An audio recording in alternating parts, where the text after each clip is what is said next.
Ooh, there go the house lights. I guess they're ready for us to start. I guess so. Good afternoon, everybody, and welcome to your library. Welcome to this exciting program.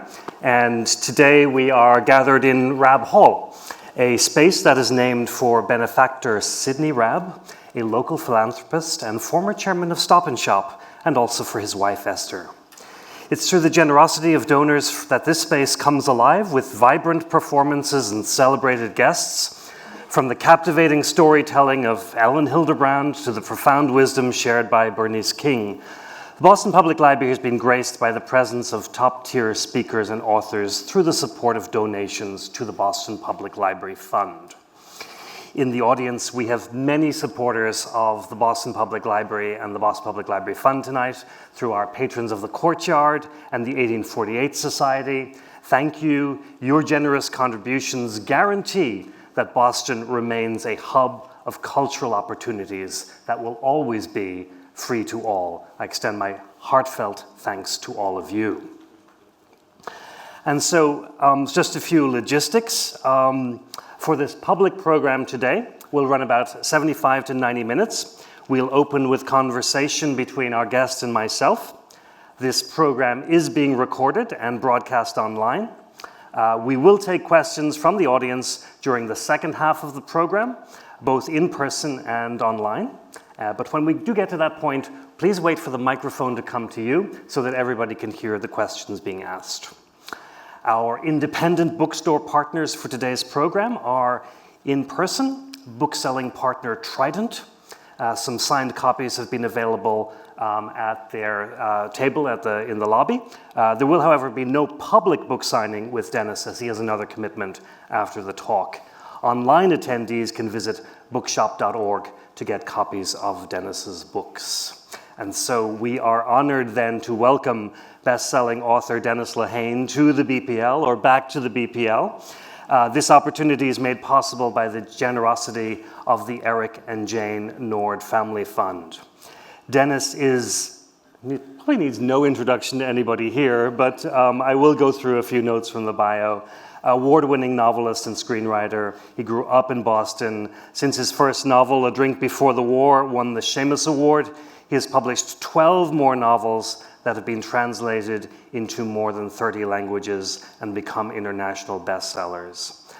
Some names that will be familiar to all of you who are Gone Baby Gone, Shutter Island, and then his associations, of course, with other media, The Wire, Boardwalk Empire, just to name a few. Today, however, we are going to be focused a little bit on the 2023 novel, Small Mercies. It is set in the anti-busing violence and racism of South Boston in 1974. We're at the 50-year mark from 1974 this year. And we've just learned it will be developed into a drama series by Apple TV. Dennis, welcome back. Thanks. Good to have you here. Thank you. Thanks.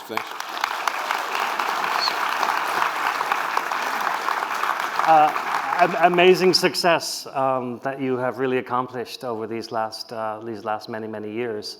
How does it feel to be back in Boston, where it all started? It feels great. I miss being here. So I sent my daughter a shot. I took a shot of Huntington Ave last night, and sent my youngest a shot and just said, "Daddy's home," and she wrote back, "Cools." At what age? So she's 12. Okay. No, it's great. It's great to be back. My kids are always saying, my kids are California girls now, and how you know a California child is they're constantly talking about how they want to get the hell out of California. That's all California kids. It's all they want to do. And so they're always like, when are we going to move back to Boston? And I'm like, when Daddy can afford the pay cut. Like, you can't, I can't do this right now. And because I've been writing, and I have an exclusive deal with Apple, and I'm developing a television show that we're going to start shooting in 2 weeks. So it's wonderful to be back, but my life is just a constant on and off planes right now. So. Well, we're thrilled to have you here for a day or two. So shall we turn our thoughts back 50 years? Yeah, that was a good time. You were how old? I was 9. 9? I was 9, Yep. And this isn't your first book, so I'm just wondering what led you to want to write this novel, and why situated in the 1974 period here in Boston. Well, I'd wanted to write a book about Boston for a very long time, but I couldn't figure out my way in. I had a television show that I'd based in that time period that I had sold a couple different times, but ultimately nothing ever became of it. And my agents would always say, you should write that as a book. And I'd be like, I don't see it. I just don't see it. And then I was trying to write a book for a couple of years after Since We Fell, and nothing was coming together. It was just, writing novels has gotten exponentially harder for me every year. And so I was in New Orleans. I went to New Orleans to make my first full TV show, in which I was running it soup to nuts. And in the midst of all of that, with all this chaos around me, my brain did something that I think it's been doing since I was a little kid. I was trying to manage one set of madness over here, and to do that, I had to split my brain. And to split my brain, I started to write. So in total peace and quiet for 3 years, I couldn't write a book to save my life. In the middle of running a $100 million TV show in New Orleans during COVID, I started to write a novel. I remember my wife looking at me, and she's like, "What are you doing?" And I'm like, she's like, "Are you taking notes for the show?" And I'm like, "No, I'm writing."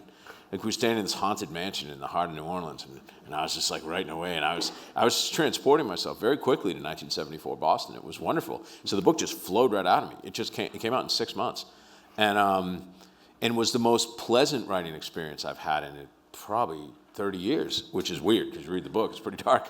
And I was having a blast, man. I was just like, woo, and I looked at it later and I realized it was because it was an exorcism.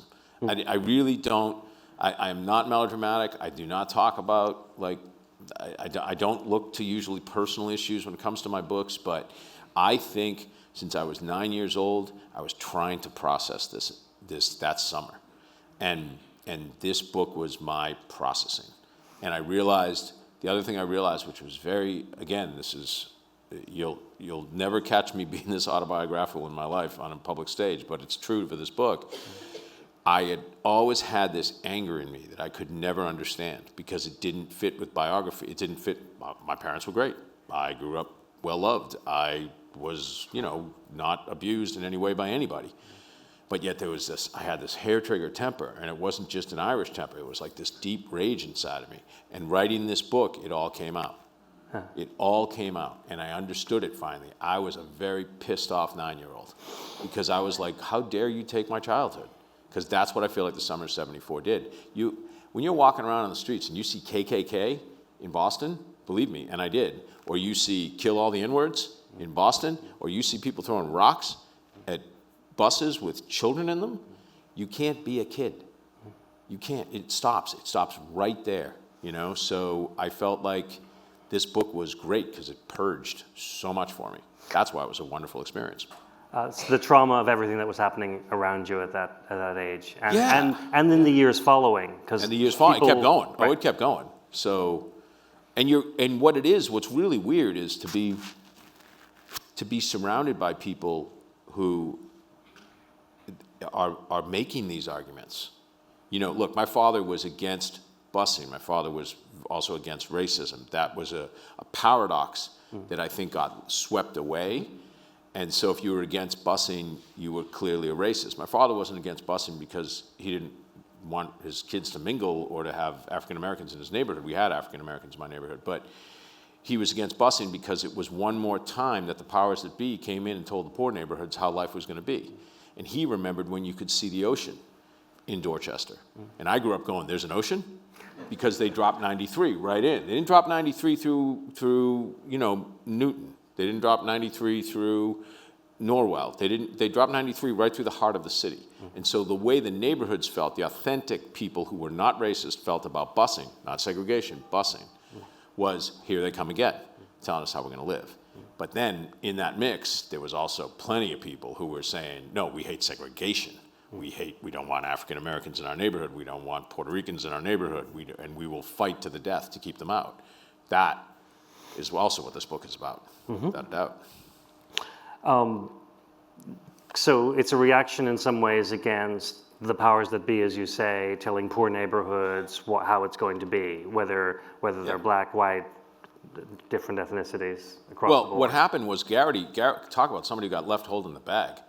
And, Garrity, with 2 months before he made his decision, the rich, white, just Arthur Garrity, the rich white suburbs had filed a lawsuit to remove themselves from desegregation, and they won.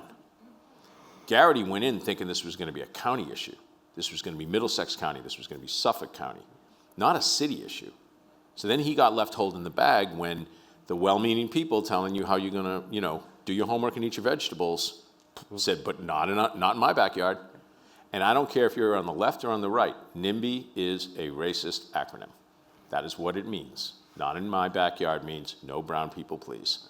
So they made sure that the only people affected were the city, and look what happened. It went crazy. I mean, it went absolutely crazy. Again, that does not excuse, under any circumstances, the hideous level of racism, but it does put a context to it, and I wanted the book to have that context.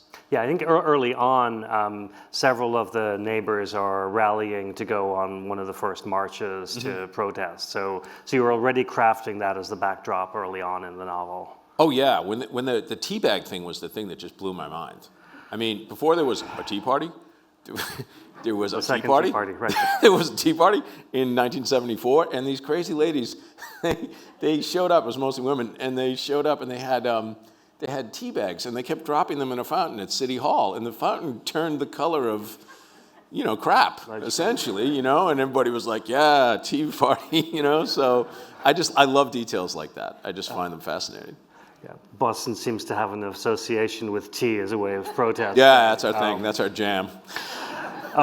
You don't mess with us. We'll throw a box of berries at you. You do pretty quickly start to get a sense of how dark some of the characters are that you're, I guess, to use your words earlier, you're using to process what the 9-year-old saw around. So, and this came in through a couple of advanced questions. People want to know, how close are they to real people? Well, not at all. Not literally? No. Look, there's certainly counterparts to, I think, some of the people you meet in the book. Yeah. The case of a woman who was found underneath the floorboards of a house. It happened in South Boston in 1982. The case of a young man who was chased by white youths into the path of a train happened in Savin Hill in 1983, I believe. So those events have formed the book.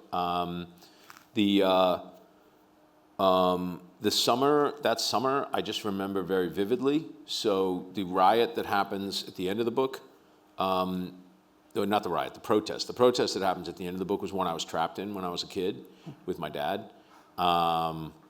And the City Hall one, there's footage. Mm-hmm. There's footage. Right. So I went and I looked at all the footage, and the only thing I put in there that was anecdotal, that I can't prove, was that people spit on Teddy Kennedy. Yeah. I've heard the stories. I have not when you look at it, you can't see it. You can see him running for the JFK building. You can see the glass pane shatter. You can see all that. You can see people screaming, "Where do your kids go to school, Teddy?" All this other stuff. But you don't see that. But I just thought, when in doubt, you got to go with the good image. So. I want to talk a little bit about the role of Jules' mom. Mary Pat. Yes. Yes. The main protagonist. Yes. And she's surrounded by what sounds like pretty rough neighborhood to grow up in. Mm-hmm. There are mob characters coming in and out of her life. Well, the mob later financed the anti-busing movement in South Boston. Oh, say more about that. Yeah, Whitey Bulger financed the anti-busing movement. He funded a lot of the anti-busing movement in South Boston. I think one of the details in Santa Monica, where he was arrested when I was living in Santa Monica, you should have seen. And there's a great Boston bar in Santa Monica. It's called Sonny McLean's. And we were all there that night that he was busted. and everybody had to leave Whitey memories on the blackboard in the bathroom. It was great. It was so crazy. And so he was busted on 3rd Avenue in Wilshire in Santa Monica, and one of his neighbors said the only thing that stood out about him was he took a walk every day to the pier. He walked to the pier every day, and he hated black people. That it was still there. Wow. That he was like, I never knew a guy. The neighbor was like, I never knew a guy who casually used the N-word like that. You know, like he just hated them. That was Whitey. So Whitey financed a lot of the anti-busing movement. That detail is in this book. So Mary Pat, very determined woman. As soon as her daughter goes missing, doesn't take crap from anybody. No. Modeled after several characters, I assume. That you've run into. I knew women growing up, man. They mostly project women. Some of them were women who lived in 3-deckers, you know, who were friends' moms, but they were fearsome. Mm-hmm. They were fearsome women, and they were built for battle. You felt they like little tanks, you know. I guess that's what I remember, and little tanks and muumuus, you know, like ready to go. And I just thought, I've never seen that woman. You know, I've just never seen that woman in a book. And there's a photograph there's a wonderful book called Dorchester Days, which is Eugene Richards, who shot this photograph. It's from that collection of photos he took. It's not in that book, but it's from his collection. I mean, that shot is not in the book, but there's all these other great shots in the book. And one of them is of these two women standing outside of a house in Southie, and they're small, and they got cigarettes hanging out of their mouths, and they're yelling.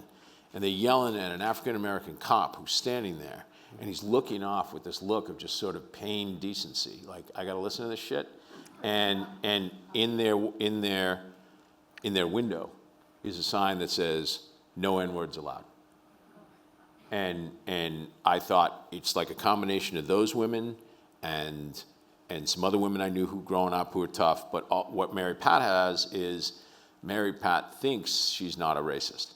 Mm-hmm. And at the very beginning of the book, her husband has left her because, and it's a quote, she says, her hate embarrasses him. And she doesn't understand it. She truly doesn't understand it. She's in complete denial. The journey of the book is so that by the end of the book, she understands exactly what he means. She has to come to terms with who she is. And I didn't think it was going to be a really interesting book if I told the story of an extremely woke, well-educated, you know, person who was like, racism is wrong. Like, I wanted to get you all the way into that you know, community. And the thing I always say about South Boston, and one other thing I would say about South Boston that we need to be very clear about is, while all of this was true, and the racism was real, and the racism in Southie was very terrifying at the time, Southie was ground zero. If another community had been picked to be that community, the first white community that was, I think it would have reacted the same way. I think it was Charlestown. I think if it was, say, the Neponset section of Dorchester, I think it was West Roxbury, any of the all-white communities in Boston probably would have reacted the exact same way, personally.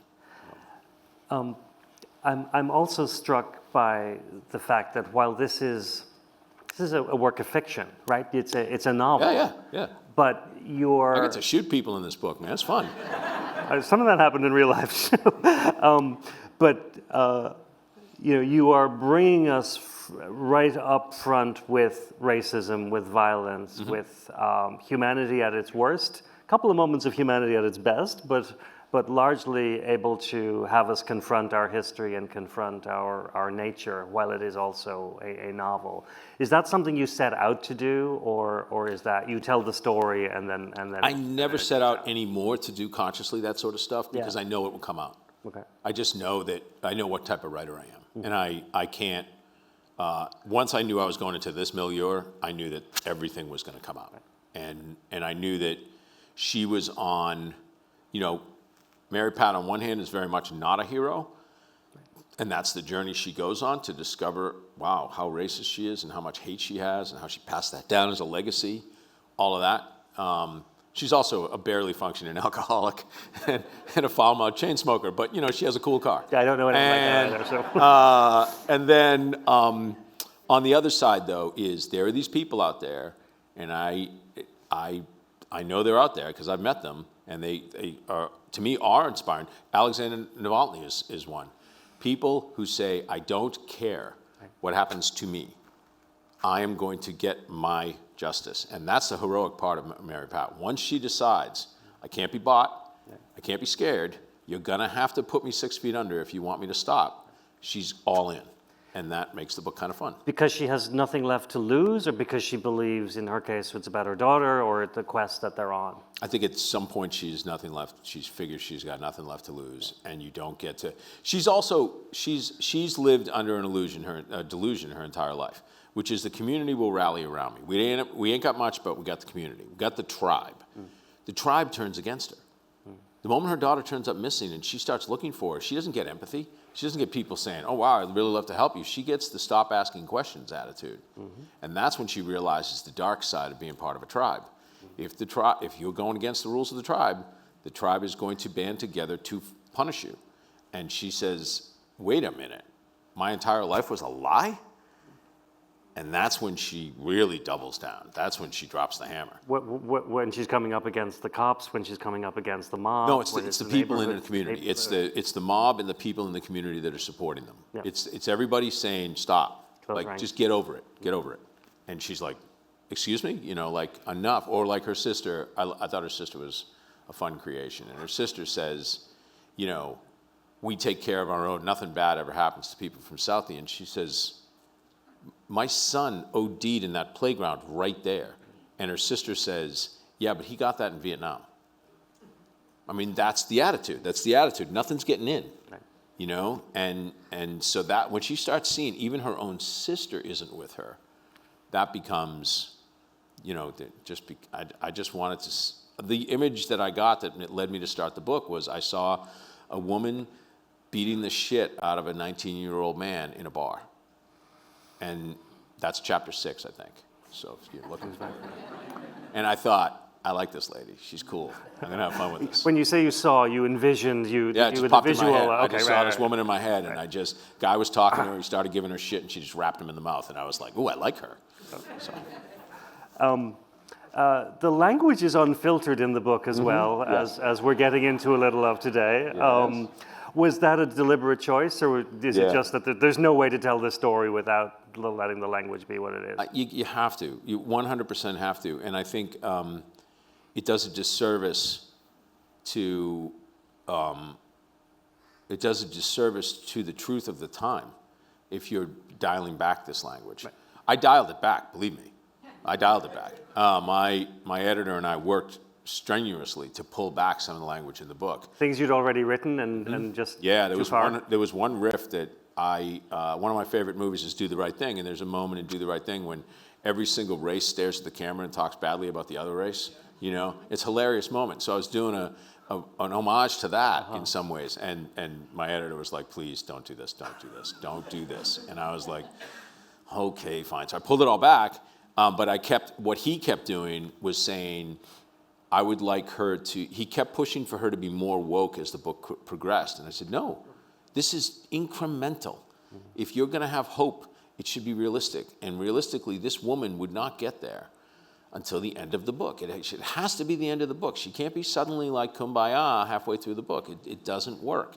And then the other thing I really held strongly to was when she goes to pay her respects to the African-American family, I said there will be no forgiveness. I was adamant about that. I'm so tired of that. Well, white people figure out it's not good to be racist, and black people are like, thanks, So I just said, no, that's when she's really going to get her comeuppance. And that's when the woman says to her, you put these grenades out into the world. And that's the way I feel about, as a parent, I see that. I'm like, that's the thought that always goes through my head, not because of racism or whatever, but there's parents who do really bad jobs raising their kids, and those kids are around my daughters, and I'm always like, keep your friggin' grenades away from my kids. Like, I don't want them. Will that become an issue as it gets made into a TV series?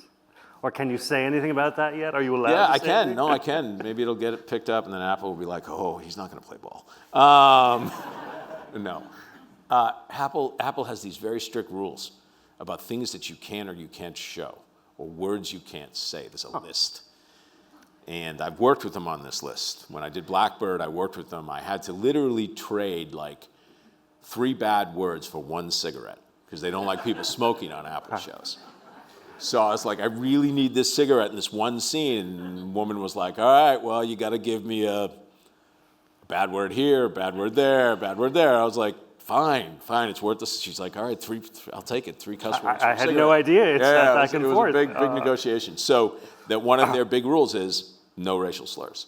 Okay. And so I said to them when they bought this, I said, guys,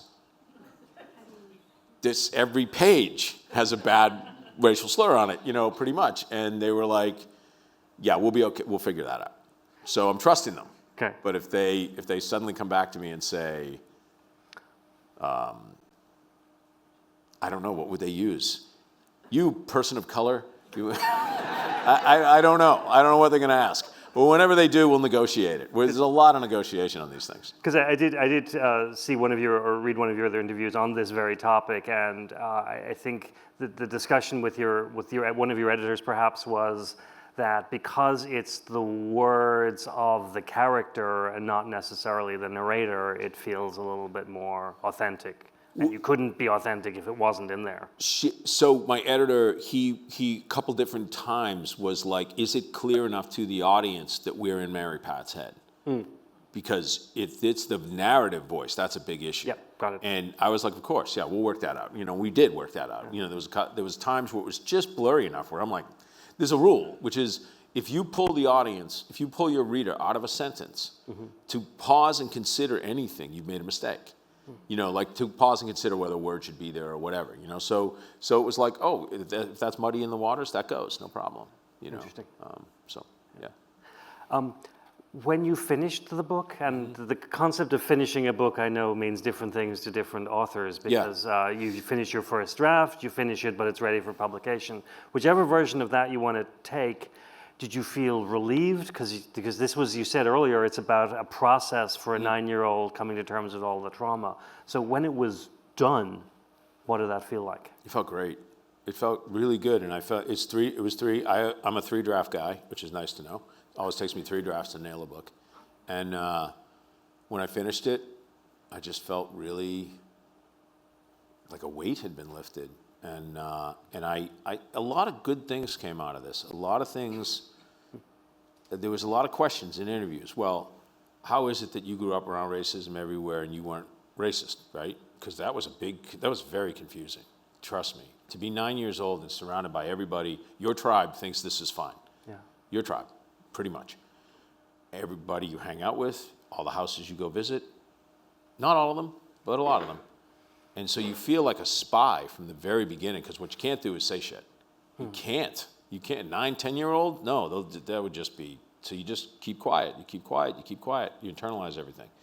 And somebody was saying, well, why aren't you? And I said, my brother, who's closest to me in age, it wasn't at all with him either. And then I finally said, it was my dad.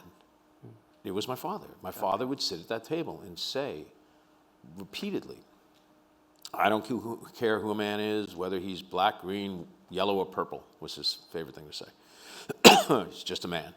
And I really looked up to my dad. I wanted to be like my dad. So I think even though I would see cracks in that later, I'd be like, like he'd get pissed off if somebody sold their house to a black person. You know what I mean? Like, well, wait a minute, Dad, isn't that racist? And he goes, no, it's the other racists, and they're pulling my housing price down. All right, we'll give you that, kind of, okay, but, no. But it was... but you can still take the value of the principle, even if someone isn't 100%, right? Okay. Exactly. And so I think that just... So many things he taught, he would teach me, work hard and never complain for anything you get, but never look down on people who don't have those opportunities. You don't know, you don't walk in their shoes. And he just taught me to be a really strong, self-reliant person who didn't ever confuse being born on third with hitting a triple. I think that was very important. And I hate that. I truly hate that attitude. We are a country of people who were born on third. because America is third base and Honduras is first. You know what I mean? Like we were born, Yemen is not even home plate. You know, we were lucky to be born in an incredible place with incredible opportunities and the right color of skin and everything. And people who walk around and think, you know, I'm proud to be an American. Like, no, you're lucky to be an American. Shut the f up, please. Like, you're lucky. You're lucky. And I feel very lucky. And I feel, because I am lucky, blessed. Like, you know, and I think my father really drilled that into me too, a sort of basic humility, because he was an immigrant. And he felt like, are you kidding? This is great. You know, my old man spent his entire life talking about going back to Ireland, right? It was his big fantasy, you know, oh, to go be back in the old country, have me a piece of land, you know, he'd be talking like that all the time. So I started to get successful, and I said to my father. By the way, what age did he come over? Right, he came over at like 29, okay. 30, right? So I said to him, as I started to get a little bit successful, I said, Dad, I just got back from Ireland, land's cheap there right now. I could get you something, you know? And he goes, why the hell would I want to go back there? And I'm like, all I've been hearing my entire life is, oh, the old sod. He's like, they don't have air conditioning. He goes, you're going to get me a Volvo? You know, and it's like, because I bought him a Volvo at one point, you know? He's like, cost twice as much. You know, it was like, wow, you're just full of shit. Wow, okay. So. Oh my God, amazing. As someone who just came back from Ireland 2 weeks ago, it's like interesting to do that. Can we maybe just shift a little before we start taking some questions from the audience to, you know, a narrative that looks back 50 years and maybe looks at what we're seeing today. You know, has education improved? Has segregation gone away? Do we have a more racially just society? You know. No, we do. No, we do. Right. We do. So we do. So there's no one. It's not a yes or no question, right? Mm-hmm. So where do you think there is progress, and where do you think there is very little progress? Well, I mean, in Boston. I think in Boston, if this had been done at a county-wide level, we would have been a shining beacon for the rest of the country. I don't think this would have happened. Okay. I really don't, because they wouldn't have been able to lean on the victimhood narrative of it's only us in the neighborhoods, because it was true. I think that is one of the great missed opportunities in the history of this city, in my personal opinion. Beyond that, as I understand it, the Boston Public Schools aren't any better. I can't speak to that. I'm speaking only on what I've heard. But I've heard that the educational system in Boston Public Schools is not any better, that the segregation is still extremely prevalent, that the schools are in terrible state. That's what I've heard. Again, I don't walk these halls, so I can't talk to that. So if that's true, that's a bummer. I think what you're seeing right now, we are running out of resources. This whole planet is running out of resources. And there is a finite number, and it is always in the best interest. Busing taught me this. Not busing, but the reaction of busing. It is always in the best interest of the ruling class to keep the working class fighting amongst itself. I believe that to my heart and soul. One of the easiest ways to divide people is along racial lines. Race is a concept. It is a pernicious concept, is the way I'd put it. It is devoid of any reality. If you put two corpses on the table and you cut them open, it doesn't matter what color they are. They look exactly the same inside. We are a species, and we are all the same. Now, we're culturally different, we're religiously different, we're all sorts of ways different, but we are not physiologically any different except for our ancestors' proximity to the sun. That's it. That's it. And so I find, you know, Bobby is a police detective in the book, and he's kind of my doppelganger. And he says, when his girlfriend asks him, you're a white Irish cop from Dorchester, why aren't you racist? And he says, because my parents, who were ornery people, just despised the stupidity of racism. They figured we're all just as dumb as anybody else. Like, that was the idea. And I do believe that. I believe that the horror of racism is this need to constantly make you feel like you're better than somebody. And it's really pathetic at its essence. It's a pathetic need in humanity, and it's only 500. It's less than 500 years old, actually. Racism didn't exist in 1400. Didn't exist in 1200. Didn't exist. People said, "Oh, that's just a different tribe. Okay, nobody's better or worse. We're going to take our slaves if we conquer you. We're going to take them from you, but it's not going to be based on race." The idea of racism exists because people had to make peace with the fact that they owned human beings that they didn't conquer. So slavery up until the 1500s was just you conquered somebody, you made their people a slave. White, black, didn't matter. It was just, you're my slave, you work for me now. When it became issues of plunder, we're just going to go in and we're going to take things from people, then it became, oh, we're going to grab all these slaves from this one area over here, but they're black.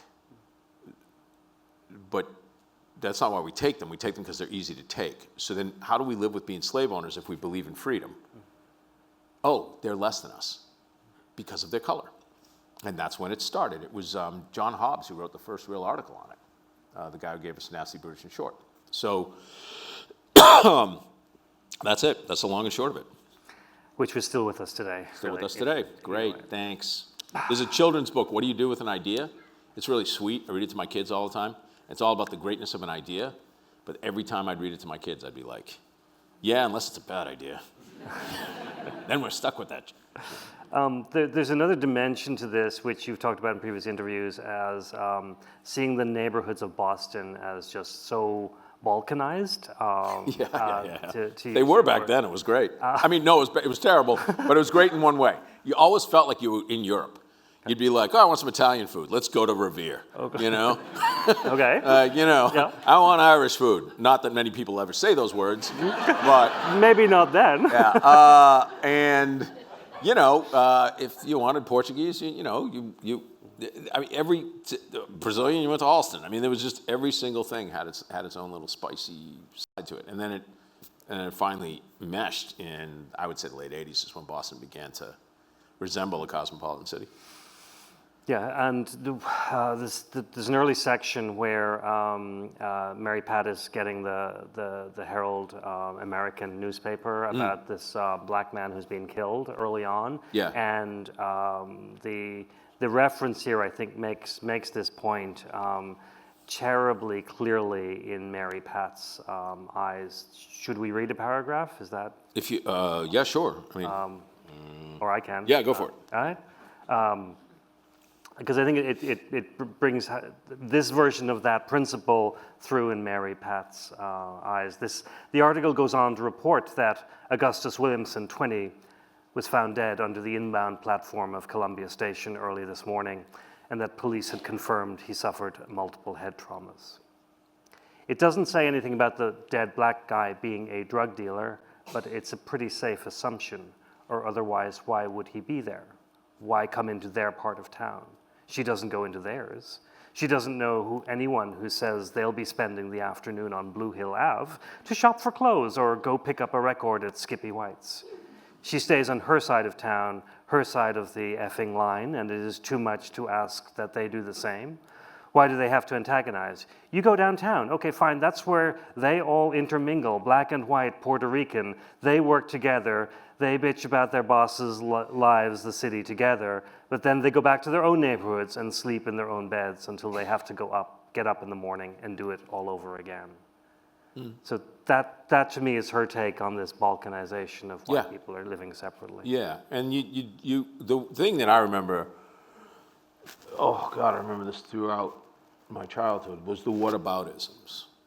There'd be whataboutisms constantly. You would say, they're throwing rocks at buses. Well, what about that girl who got stabbed in Roxbury the other day by a black guy? Right, but they're throwing rocks at buses. But what about, and you just get that. It was constant. It was a constant way to deflect, I will say, I wanted to be very clear here. I constantly am saying in interviews, I'm not from South Boston, I'm not from South Boston, I'm not from South Boston. They just assume that you're from South Boston if you're Irish and you write about Boston. Just like everybody thinks I wrote The Departed. I didn't. But people think I did. Including, I've seen people get in fights over it, you know. He wrote The Departed! What, Dorchester is not South Boston? Is that where we're going? So I'll do something. This is kind of fun. This was, I wanted to be very clear that when I created Bobby, that he was kind of my doppelganger because he's from my neighborhood and he admits that he doesn't know South Boston the way you would think he does. So let me just see if I can read this little section here.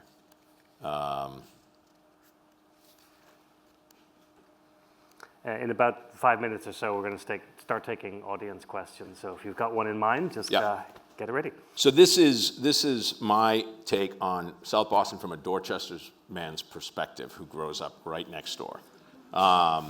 And this is my favorite type of stuff to write, to be honest with you. This is my true love of this city coming through because I think we're all like 2 cans short of a 6-pack. I really do believe that, you know.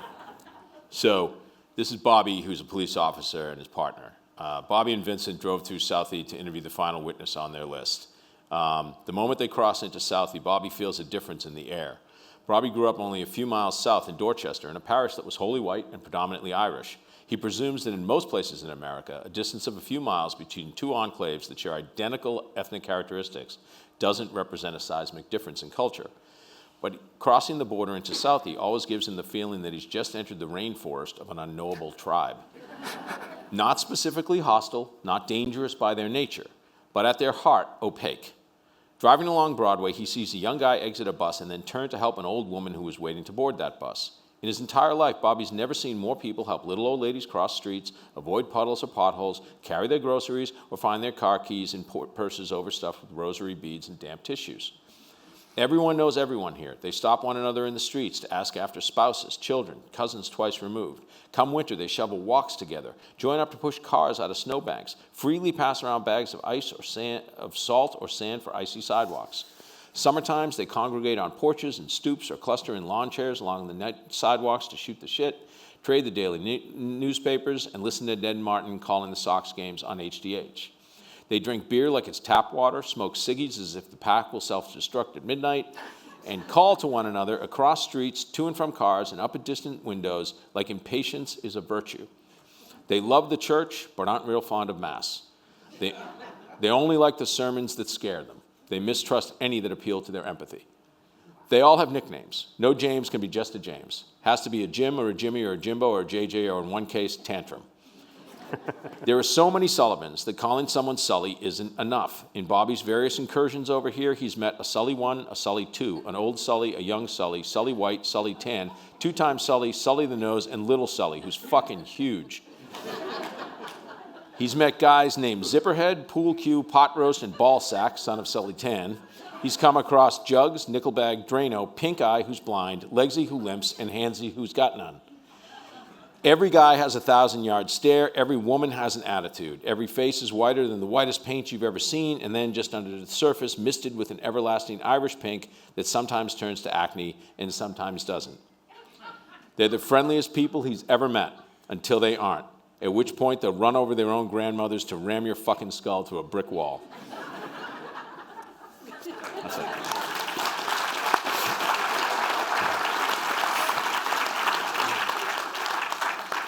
The next question I had for you was what do you miss about Boston most? Everything. The thing I miss the most.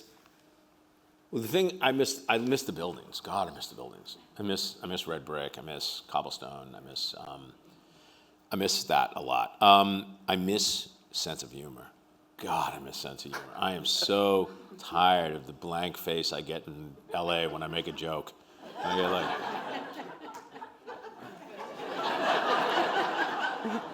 dude, are you being funny right now? I was trying.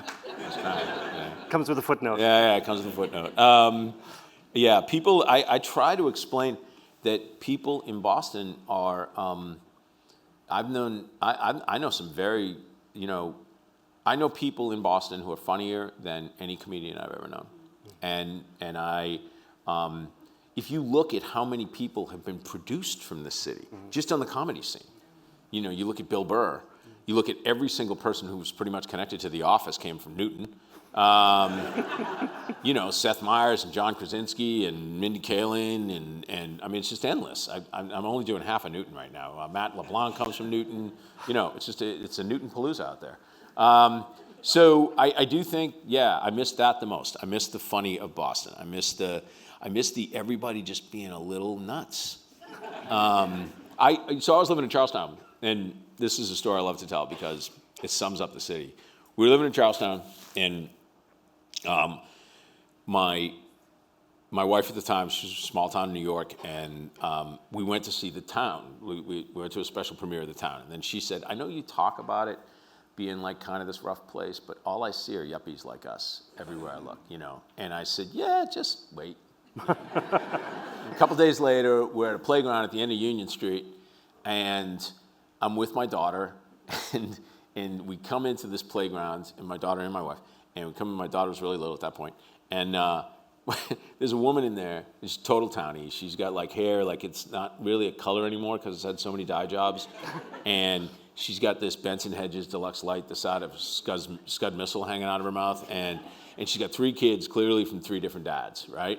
And they're buzzing around my daughter. My daughter's just kind of learning how to walk. She's probably maybe 1 year and a month, right? So she's trying to get it down. And one of these kids is buzzing around her in this toy car. So she's talking to us, and my wife has no idea what she's saying. She's saying, "So you like toonies? And so what's it like? Where you up on? Were you up on the hill, or where you at?" And my wife's like, I got it. And then all of a sudden, in the middle of her conversation, she just reaches out and she grabs this kid as he's buzzing around my daughter. And she says, hey, you're scaring that little girl. You're scaring that little girl. If I have to tell you one more time, I'm taking you back to the playground in the projects. See how you like it? You get friggin' shot.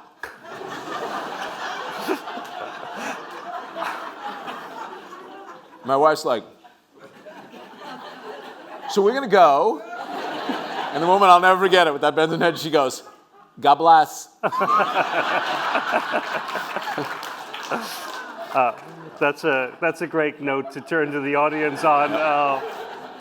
And we'll bring up the house lights, and if you have a question, please raise your hand, and we will have a microphone come to you, and we'll intersperse a couple of questions from our online audience as well.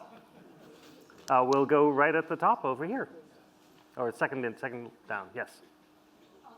This is interesting. Thank you very much for coming to Boston. As an old lady, I want to remind you that I taught in a bus during busing in a South End school. Wow. And I have to congratulate you for your figurative language.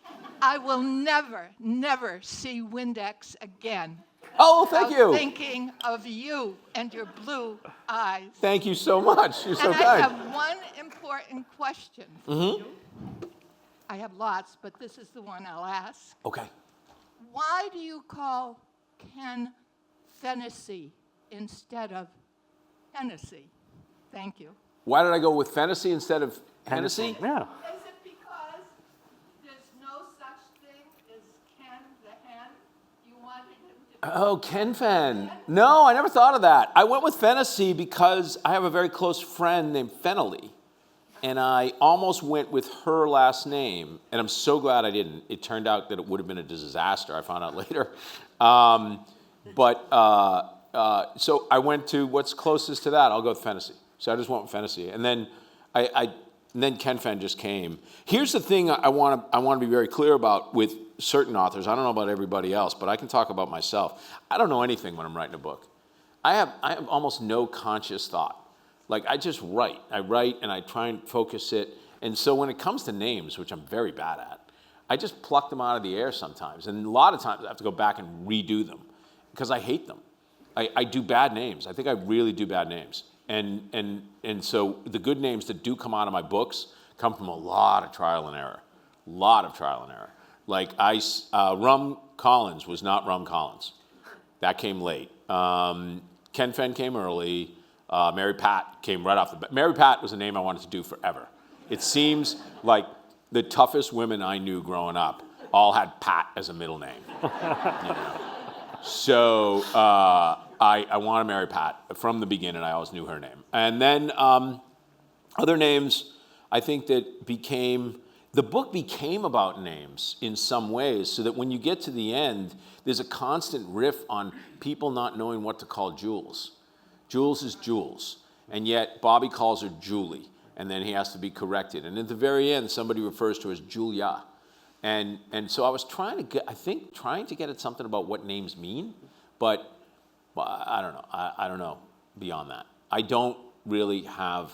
There's a great line in Apocalypse Now which describes my writing world, which is, Kurt says to Willard near the end, he says, "What's the matter, Willard? You don't approve of my method?"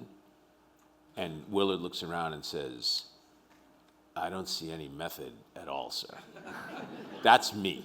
That's me as a writer. There's no method. So. But 3 drafts. 3 drafts. 3 drafts. Exactly. All right. We have one hand down here and one hand in the middle. And if the one, okay, I didn't know. I thought you were going to have to come all the way from over there. no, Kristen can come to the middle in a moment. And then there's one below. Hi, All right, I'd go just ahead. like to first start saying Small Mercies was the first book of yours I ever read, so I'm thank still you. pretty new to your series. Thanks. But I'm currently on Sacred in the Kenzie and Gennaro series, and I was wondering if you ever thought about picking that series up again. Will I pick up the, oh, God, yeah, no. Okay, well, I get some really bad news. It's possible this is my last book. I'm out of contract for the first time in 25 years, and I love it. And I love not feeling the guilt of, oh my God, I owe them a book. Oh, I owe them a book. I owe them a book.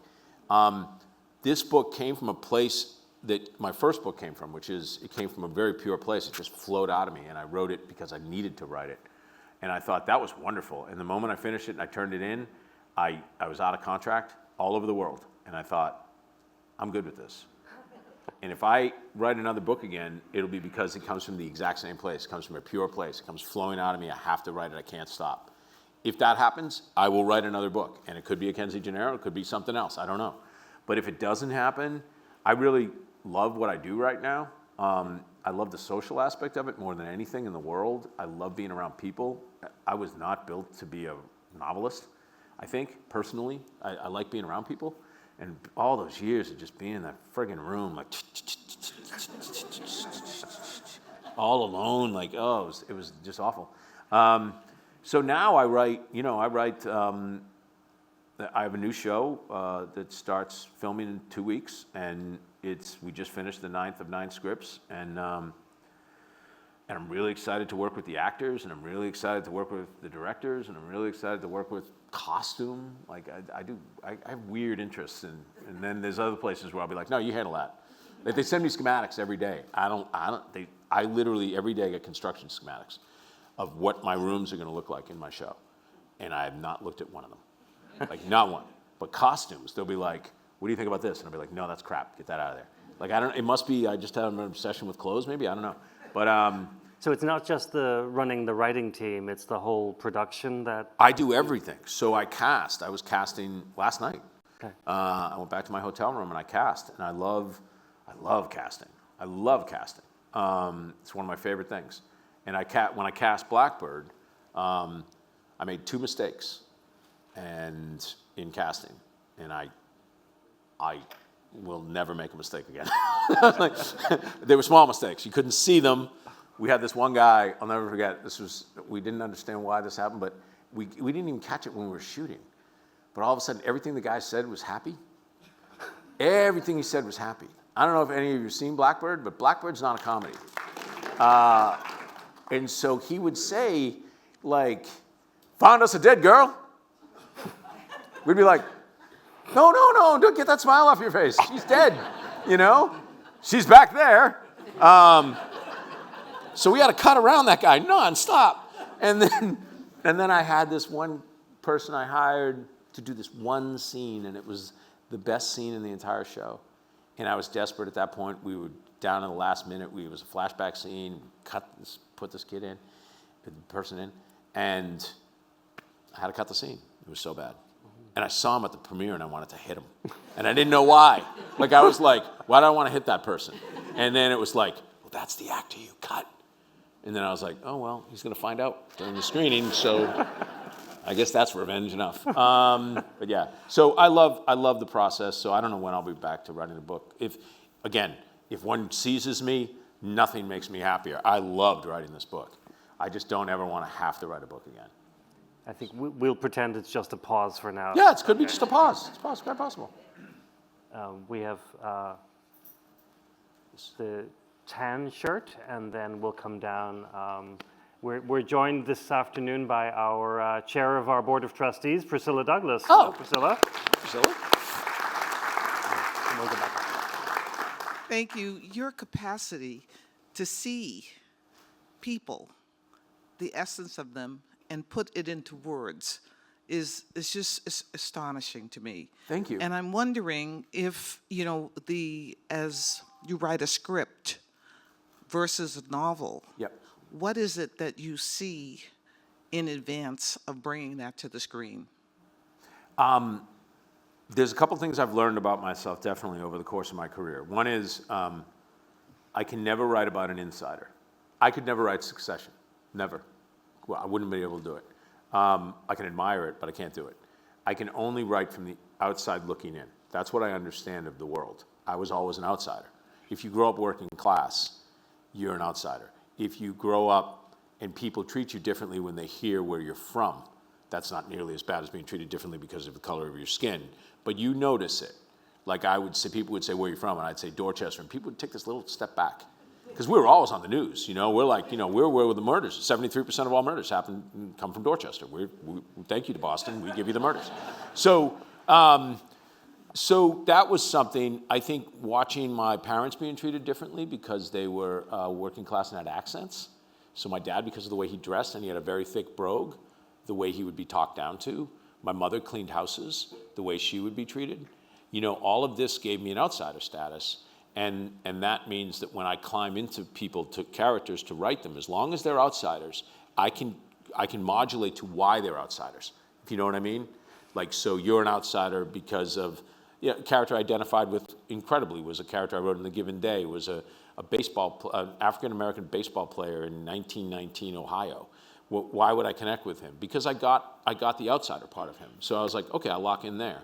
And then, with the thing I'm doing right now, I've had a lot of discussions with actors, and I've said, if I understand two primary things about your character, then everything else extrapolates from there. So one character who I've been working with a lot, the actor I've been working with a lot, who's a magnificent African-American actor named Natari, what's his last name?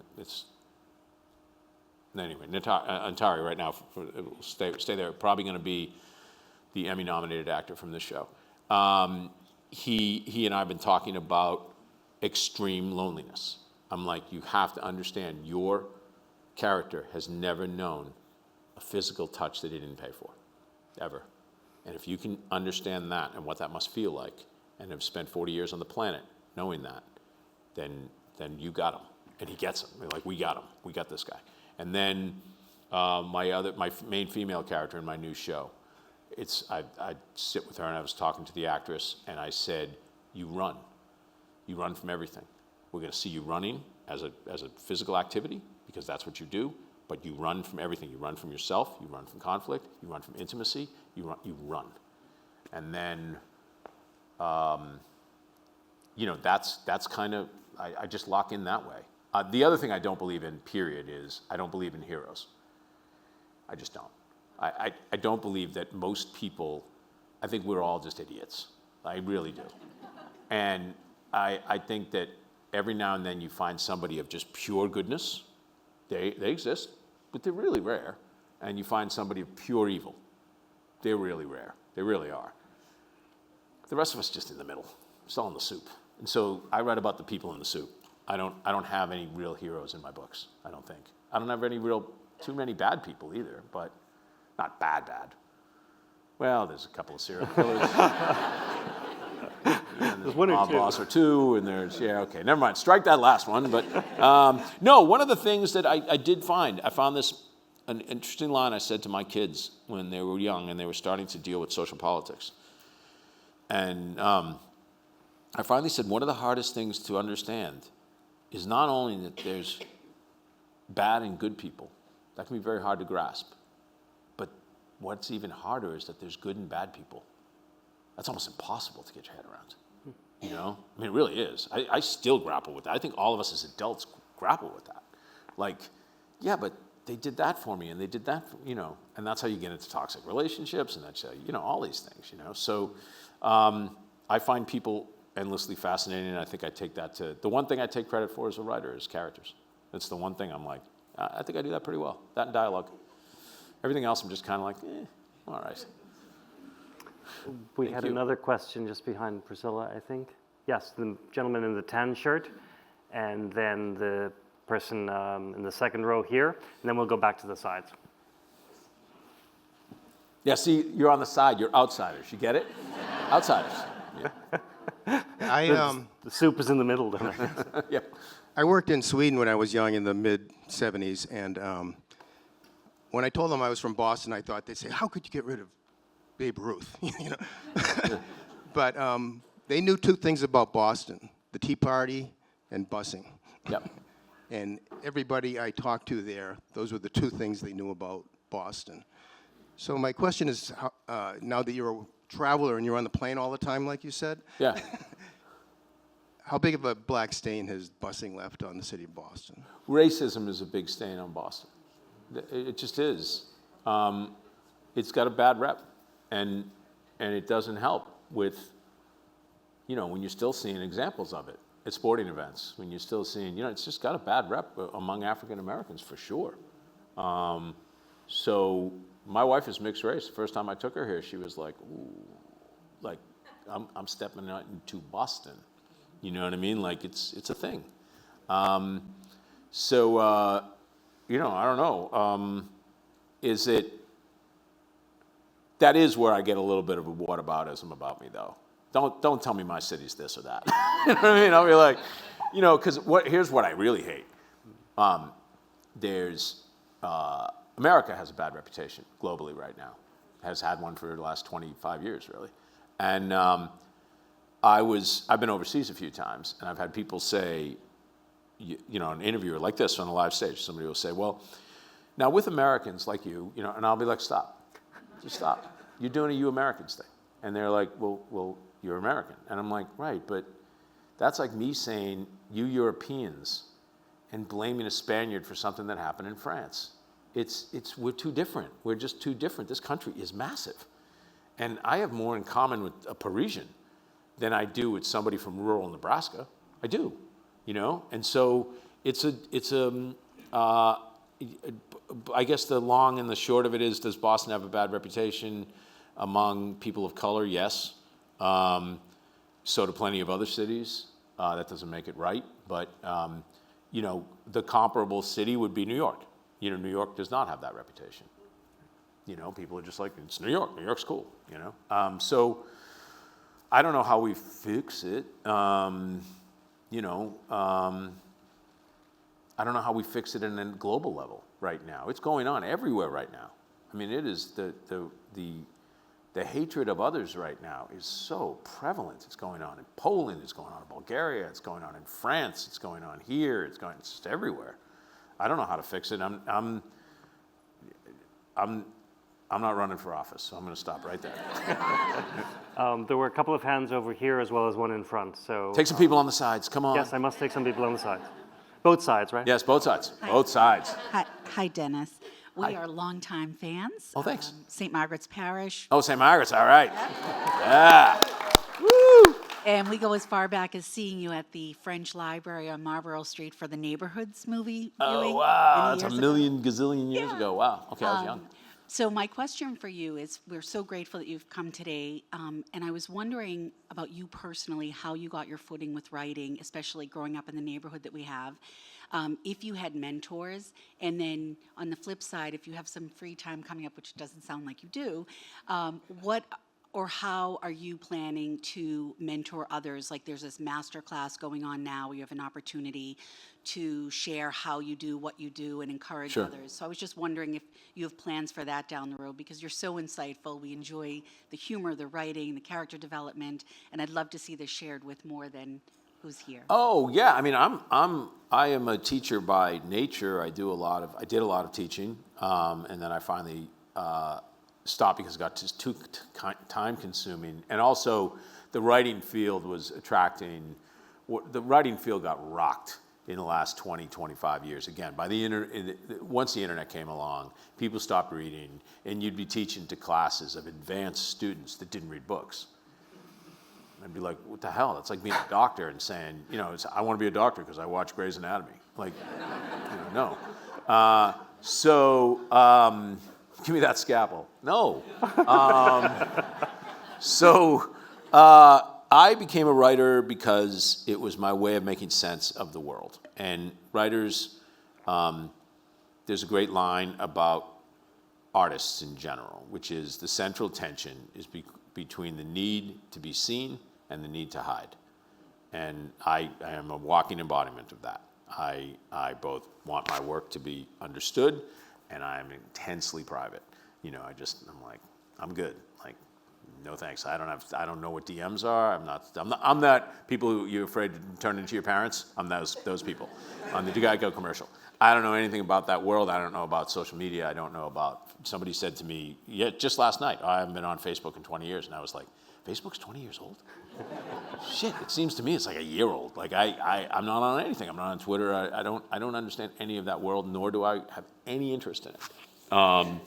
And I'm very much a private person. I'll lie. I've done that. I've lied just to get off my back. Like I'll be, the French have all sorts of misinformation about me. I'm really popular in France, and whenever I go over there, I'm like, well, they'll mistranslate it anyway, so I'll just lie. Like what the hell? See what happens. Because I don't watch it in my personal life. I just don't. So my daughters are enraged that they can't find their picture online. Enraged. And I'm like, you're damn right. And they're like, but wait, we walked the red carpet. And I'm like, did you see me hand the $100 to the photographer? I was like, here's $100, shoot them over there by the thing, and then give me the pictures. And he was like, okay. And he did. And they're like, we thought we'd be online. I'm like, no, never. So go be famous on your own, then get online. How did I start all this? I just needed to make sense of the world. And narrative is making sense of the world. The world is chaos, in my opinion. It's complete chaos. Nothing makes sense. Nothing interconnects. Narrative tells us it does. So I like that. It's nice. It's nice to make things connect, even though they don't really in real life. I like that. And as far as a master class is concerned, if I had the time, I would probably have to be interviewed is the only way I could do it, because I can't compose lessons anymore. I just don't have the time. Well, now that you're taking a break from writing, maybe that's... No, I'm not. I'm like literally onto this film I have to write, rewrite, and then I have to do Small Mercies as a TV show. I'm literally booked up until 2026, and at least. So yeah, I don't have much, but again, it's the cliche. If you love what you do, you never work a day in your life. I love what I do. And I pass that along to everybody I work with. I also like to teach my writers who write with me. Mm-hmm. So like I have a writing team, and they're at various stages of development, and I have one who's now pretty much my partner, and she wasn't 14 months ago, but she's there now.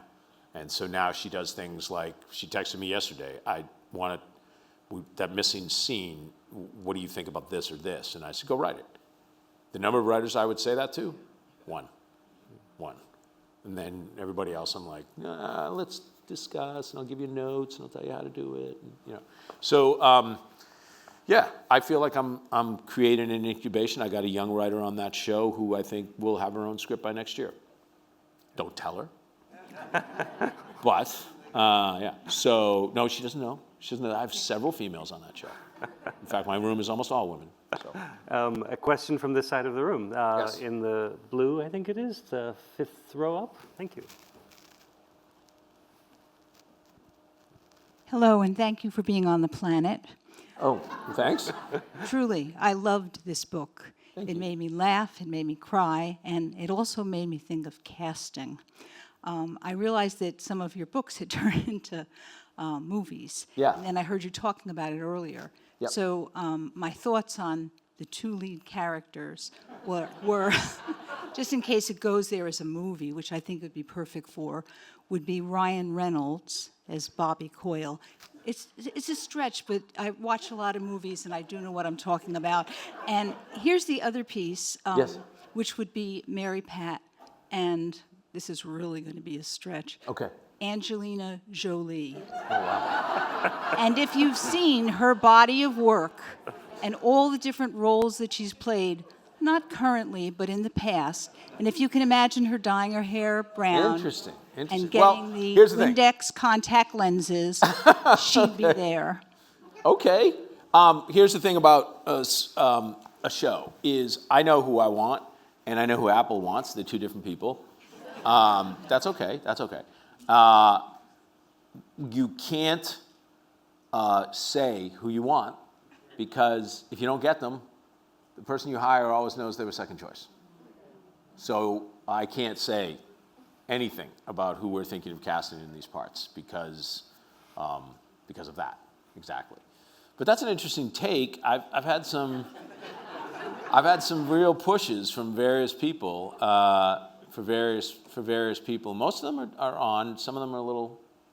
I'm not sure I'd go there, but All our suggestions are royalty free, by the way. yeah, they better be. I ain't paying y'all nothing. But there probably are people that you'd love to work with at some point, whether it's on this or something else that stand out, that you haven't had the opportunity. Oh no, I love actors. So I love actors, and I love the ones who we were talking backstage about. I have a project that's set in Dublin, and I've had very serious discussions with Colin Farrell about it, and we're Irish. We get on like a house on fire because we're Irish. So I was telling the first thing he ever said to me came up from behind, and he said, there's the man. And I turned around and I was like, how'd you know? And he goes, the head. Know exactly Got what an Irish head. Yeah, I would love to work with him. I'm trying to think of, I would love to work with Jesse Plemons, who I think is just a great actor. There's several out there who I feel are like, it's weird. I was talking to, when we were going through casting, and I was trying to cast this one actress, and they were fighting me on it. And normally they don't fight me, but they were really fighting me on this one actress. And I said, I think I finally figured out what the problem is here. And they were like, what? I said, you like acting. I don't like acting. I like acting. I like people who don't seem to be acting.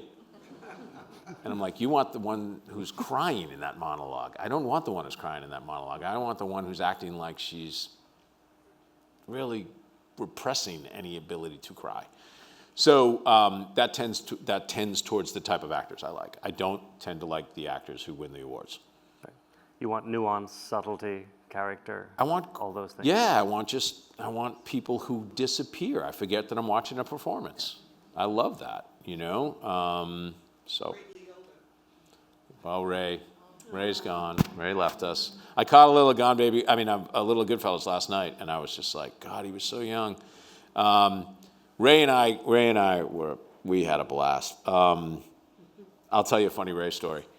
There's a lot of funny Ray stories, but Ray wasn't getting along with the director, and and so we had a hotline. It was the Ray line, and my assistant would reach out to me and say, 911, Ray, and I would run to set because me and Ray got each other. So he was really having a bad day, super tense. They were shooting at a diner, and I get a 911 from my assistant. So I run over to the diner, and I get in, and Ray's pacing. He's like a cage bull. He's pacing around. He's got his phone in his hand. And I come in, and the whole crew is looking, and everybody's tense as hell. And Ray looks at me, and he goes, what does ruefully mean? And I said, what?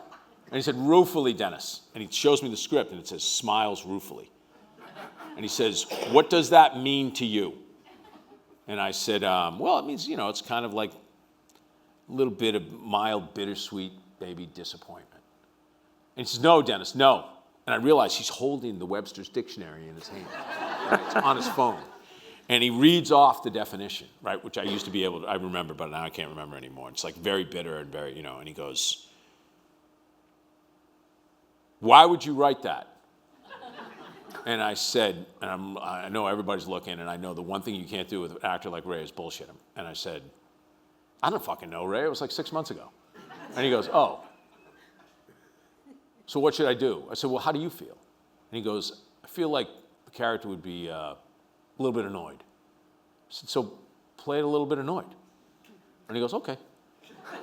He starts walking away. The whole crew is still frozen. And I just said, I'll tell you one thing, Ray. I rue the fucking day I wrote that line. And he turns back and he looks at me, and the whole crew looks like they swallowed a puppy, like they're all like. And then he goes,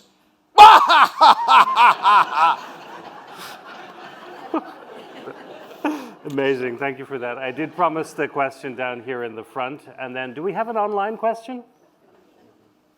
Just while we're waiting, there is one that we had from Beverly. How do you use your Boston background in writing other stories set in other places? well, I'll never write if I write another novel, it will never be anywhere but Boston. Boston is my province of my novels, without a doubt. You lock in.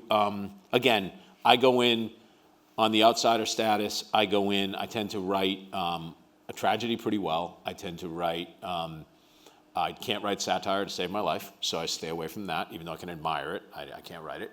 My favorite TV show maybe ever is Veep, and I could never write a line of Veep, I think I lock in if I'm writing about a city or if I'm writing about the sort of darker motives of people. I think those two things, once you get me in that kind of lane. So the show I'm doing right now is inspired by a podcast called Firebug. And Firebug was a podcast that's about a series of really horrific arsons that took place in Glendale, California in the late 1980s. And this guy was incredibly prolific, and there was a man who was hunting him who was the best arson investigator kind of in the region, and it turned out they were the same guy. And he's now goes, if you look up arsons, look up arsons any day of the week, and you are going to find number one, John Orr. John Orr in prison, most prolific arsonist, also the arson investigator. So we took that story and I just blew it up. I said, I have no desire to do this story unless I can just run rampant with it. And I made the story about attraction to things that can hurt you, which I think is part of life. If we all look back, when you're old enough, some of you are young in this audience, you won't get this, but when you're older, you'll remember I said it. When you look back on most of the major decisions of your life, the most common thing you're going to think is, what the fuck was I thinking? Like, we sell this idea that everybody knows why they do things, and in the moment we think we know, and it is true, we usually think we know, but in hindsight, we always look back and go, really? Why did I do that again? And that's what this show is about. It's about being attracted to the things that, we're going to call it moth to flame, and it's about being attracted to the things that can kill you and can hurt you, and it's about my other theory, which is, I don't think most people want to be happy. I think that's what you tell yourself. I think most people want to feel alive. That's a very different thing. You don't climb Everest because you want to be happy. It's cold, good possibility you're going to die, and you're going to have all sorts of air sickness and cold sickness, and so we don't do things because we want to be happy. We do things mostly because we want to feel like we lived, we are here, this mattered. So this is a show about all sorts of people, the investigator of the investigator, an ex-partner, a lover. Everybody in the show is just an absolute train wreck. Awesome. And I wanted to have fun. After Blackbird, I really wanted to have fun. So we have this crazy, crazy story about a series of arsons going on in the Pacific Northwest. And right now, this time period. And yeah, so I'm off to start shooting it in a week. Awesome. So we have time for maybe two or at most three more questions. We have one in the front, been waiting a while. Yep. Thanks. David, I'm with a project called the Boston Desegregation and Busing Initiative, and we're organizing forums during this year, so I wanted to thank you, because on September 28th, we're going to be having 2 on these events here. Dennis, I wanted to thank you for what you shared about how you wrote this book, especially the stories you told about your father and some of the neighborhood things that informed it, like the murder of William Atkinson at Savile Station. I'm from Dorchester. My wife worked at Little House. Oh my God. I lived on Edison Green. She doesn't remember me, does she? She said there were a lot of bad kids running around. Yeah, Right, okay. you and Marty Walsh. Yeah. Yeah, Little House. Yeah, that was Little House. Yeah. Yeah, and I lived on Edison Green in the Oh, wow, 3 yeah. deckers. So I don't know. I don't know what to ask you because you answered a lot of questions. But I've been thinking about 3 deckers. I mean, what's not to like? You get 3 bedrooms. You get a living room, dining room. Sometimes you get the stained glass window. Yeah. The china cabinet and 2 porches. And 2 porches. Thousands of 3 deckers. I mean, So I you're wanted winning. to ask you, what do you think of 3 deckers? I love 3 deckers. I love 3 deckers. I didn't grow up in one. I grew up in a Victorian, but most of my friends lived in 3 deckers, and I thought they were. I loved that thing about the back porch. Just that back porch. You'd sit out there, you'd look at the telephone lines. Yeah, and you could smell, I love the smell of rain coming off of asphalt and tar, that was the backyard, Yeah, I love 3 deckers. Some of them had incredibly ornate front doors as well. Not a lot of them, but some of them, you'd be like, damn, that's nice. A friend of mine threw a brick through one. I remember, watching it and being like, whoa. It was very, yeah, it was a big brick. That was the craziest night of my life. Yeah, I don't know. Look, at the end of the day, I'm such a homer for this place. I love everything, almost everything about Boston. I think that's why I get away with writing some things that are unattractive about the city, because everybody sees that I also very clearly have love for the city. I think that comes through every book, no matter how dark it gets, no matter how much I might be, everybody's like, he's the same asshole he always was. I think there's that vibe, it's a wonderful city, and it's a wonderful city to write about because it's so concentrated. It's so small, and yet so much happens within it. There's class divisions, there's race divisions, there's no city. Most of this country, I've been through most of this country is alike. Boston stands out. It is different. It is different than most places in this country, and most places in this country are the same. Tom Wolfe had a great line. You've changed. You've left an area by the next 7-Eleven. That's America right now, and that's not Boston. To this day, Boston's still obstinately Boston, and I do love that about it, So, yeah. Well, we're coming right up on time. Dennis, the title, Small Mercies, is there any thought you'd like to leave with us around the title? Well, first, I got my first title taken. I wrote to Ann Patchett. She had used my title, which was Commonwealth, and my publisher actually came to me and said, you can't have that title. Ann Patchett just had a book come out called Commonwealth. We published it, so you can't have it. So I wrote to Ann Patchett, and I said, as an aggrieved white male, I find it very unfortunate that you thought to steal my title from me 2 years before I came up with it, and I would like some type of reparation for that.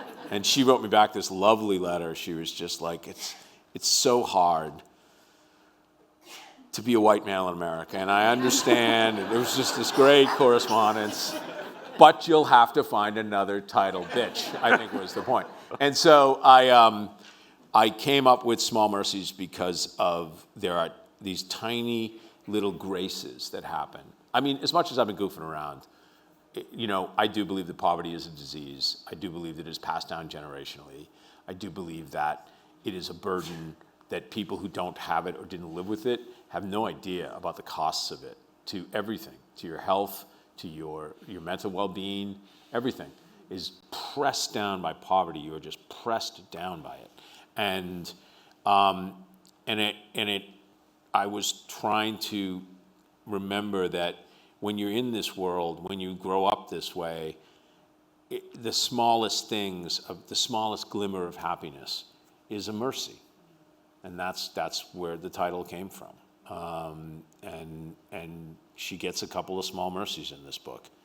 Not many, but she gets a couple. And then Bobby, I think, Bobby is the light in this book. Bobby was the character who walked in who I didn't intend on.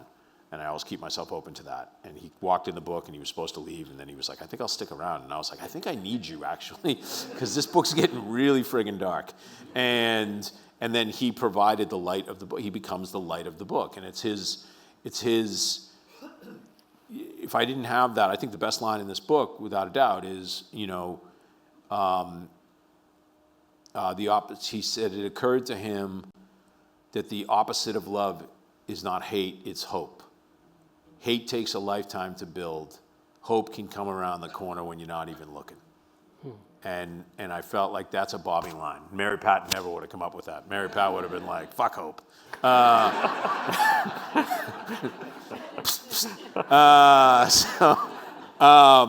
So we'll leave on that. There we go. Thank you. Thank you all very much.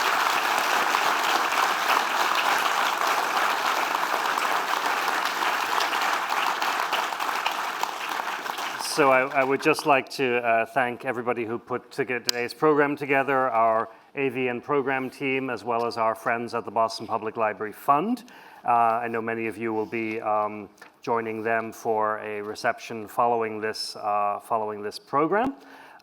If you want to drill deeper into some of the busing issue, we heard an advertisement for future programs later this year. You can also check out my conversation with Ferris Stockman on the legacy of busing from a couple of years back. That's on YouTube and on the GBH Forum Network.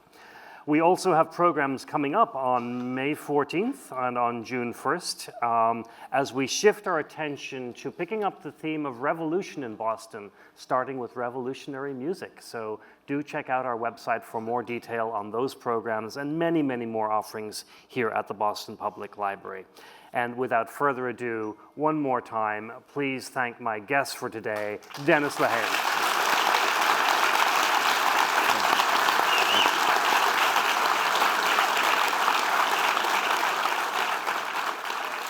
I want to say thank you all very much for supporting libraries. It is an unequivocal good. Anything you can do for this library or any library, to me, is very close to my heart. So thank you very much for coming out.